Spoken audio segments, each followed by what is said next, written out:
Iya. Mana ketua rombongan saya serahkan. Resikonya apa tadi? Ke depan ada ya. ada dua risiko pasti ya. Bisa. Karena jalan licin, yang pasti tahu jalan licin itu lebih berat. Yang kedua, pakaian basah, saya yakin turun malam ya, dengan pakaian basah turun malam dengan keadaan seperti ini resiko lebih tinggi.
Tangan terasa seperti membeku, terkena air hujan ditambah angin yang bertiup cukup kencang.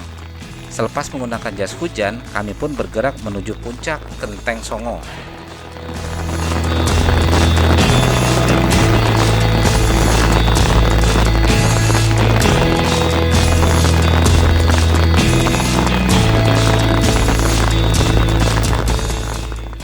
Beriringan kami berjalan dalam derasnya hujan.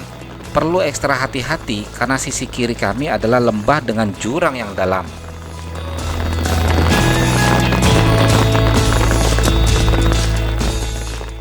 Dalam kondisi cuaca bagus, area ini memberikan view yang super. Jajaran bukit serta lembah menghijau akan memanjakan mata. Namun saat itu kabut lebih mendominasi pemandangan kami.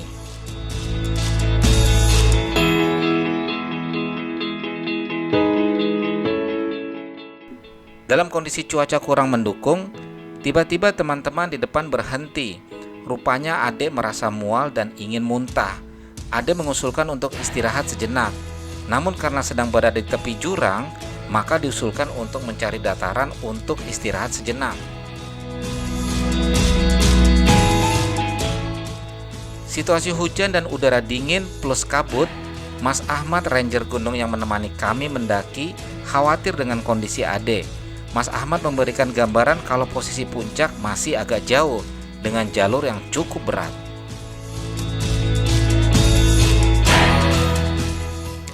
Dengan kata lain, jika pendakian diteruskan dengan kondisi Ade yang sakit, maka akan beresiko. Resikonya adalah terkena hipotermia yang efeknya akan kesulitan dan kemalaman ketika turun.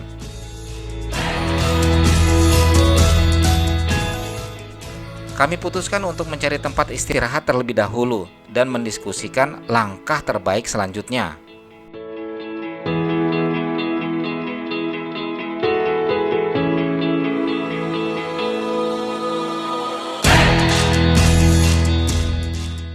Banyak kasus kecelakaan saat kegiatan pendakian karena kurangnya persiapan, mulai dari persiapan fisik hingga alat-alat pendakian. Semua harus benar-benar dipersiapkan dengan matang.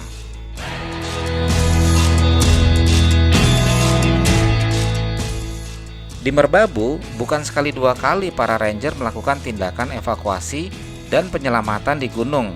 Bahkan ada yang sampai evakuasi turun gunung karena patah tulang akibat menggunakan sepatu olahraga biasa dipakai naik gunung. Akibatnya terpeleset di jalur pendakian dan mengalami patah tulang.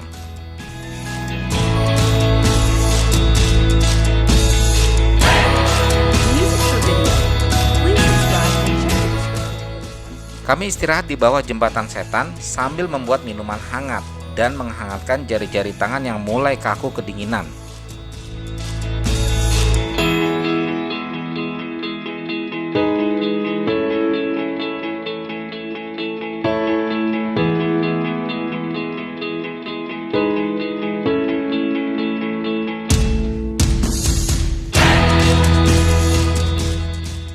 Waktu terus berjalan dan kami harus segera ambil keputusan.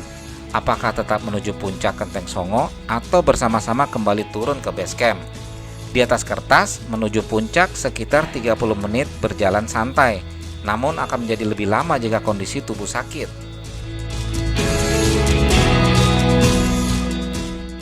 Sementara itu, kami pun tidak ingin meninggalkan Ade dan ingin membawa serta ke puncak.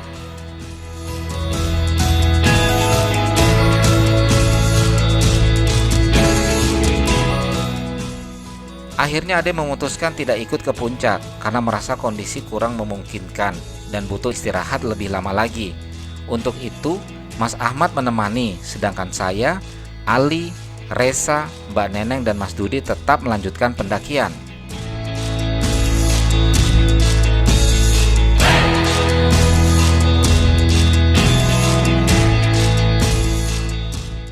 Sebelum menuntaskan pendakian tahap akhir ke puncak, Mas Dudi mengajak untuk berdoa agar diberi kemudahan dan kekuatan. Dan doa-doa ini mengantar kami melewati Jembatan Setan, sebuah jalur yang melipir tebing batu dengan berpegangan pada seutas kawat besi.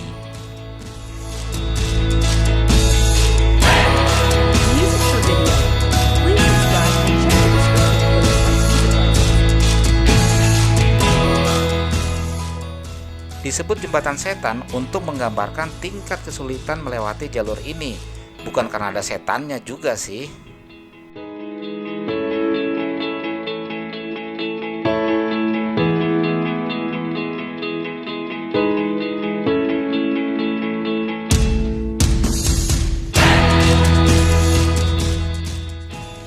Satu persatu kami melewati dengan perlahan agar tidak terpeleset. Tidak ada jalan lain untuk mencapai puncak, harus melewati jalur ini.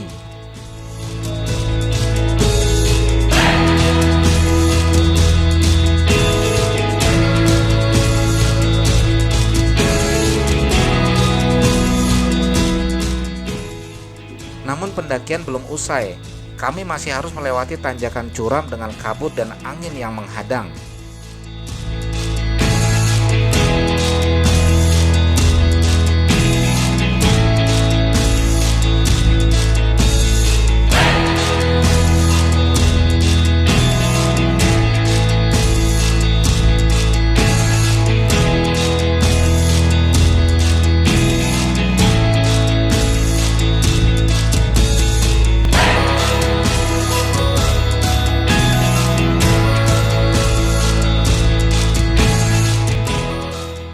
Beberapa kali kami harus memanjat tebing tinggi atau yang disebut ondorante.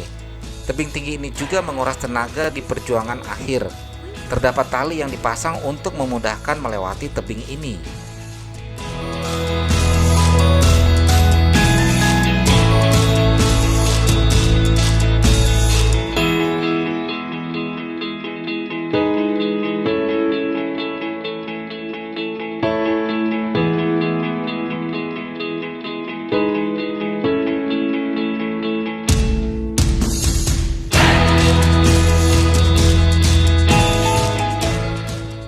Semangat juang yang tinggi akhirnya mengantarkan kami mencapai puncak tertinggi Merbabu. Salah buka gue. Dalam urusan putih. 18 menit kita. 18. 18.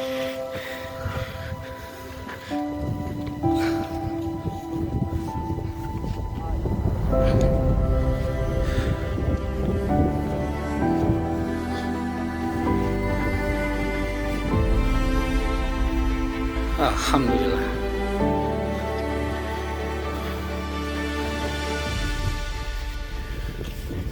Maksimal. Selamat. Luar biasa.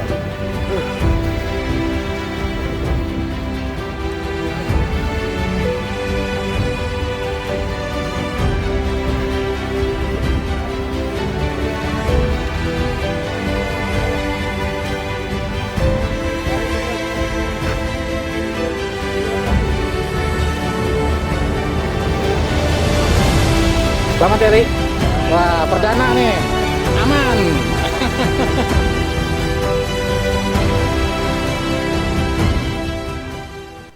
Meski kabut tebal mengelilingi kami, tidak menyurutkan kegembiraan.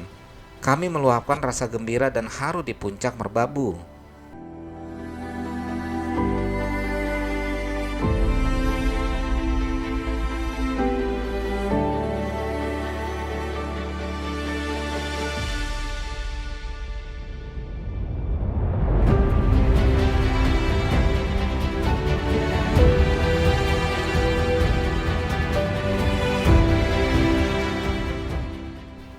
Siapapun pendaki tahu kalau mendaki gunung butuh fisik dan mental yang kuat. Mungkin di awal perjalanan, kita bakal merasakan semangat seakan-akan bisa mendaki gunung apapun. Tapi semangat itu akan menurun seiring fisik dan mental mulai terkuras. Ada yang jadi lebih mudah capek, mulai mudah marah, terasa lebih jenuh, sampai minta waktu istirahat lebih sering. Hampir semua pendaki gunung pernah merasakan kejadian ini. Makanya dibutuhkan rekan mendaki sebagai penyemangat untuk bisa mencapai puncak gunung.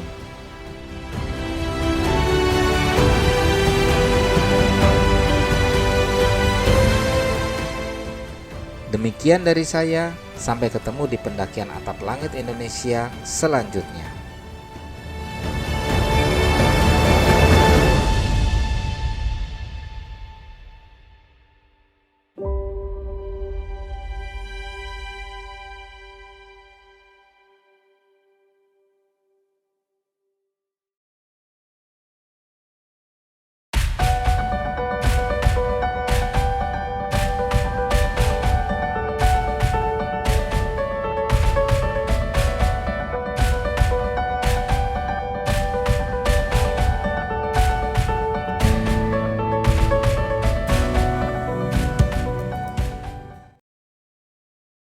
Ayo. Pecut.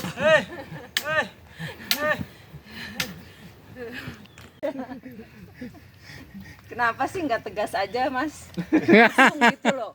Cewek Mas, Satu, minta kepastian. dua, Nggak mau gitu. dibayang-bayangin. Jangan pakai bayang-bayang. Cewek Mas.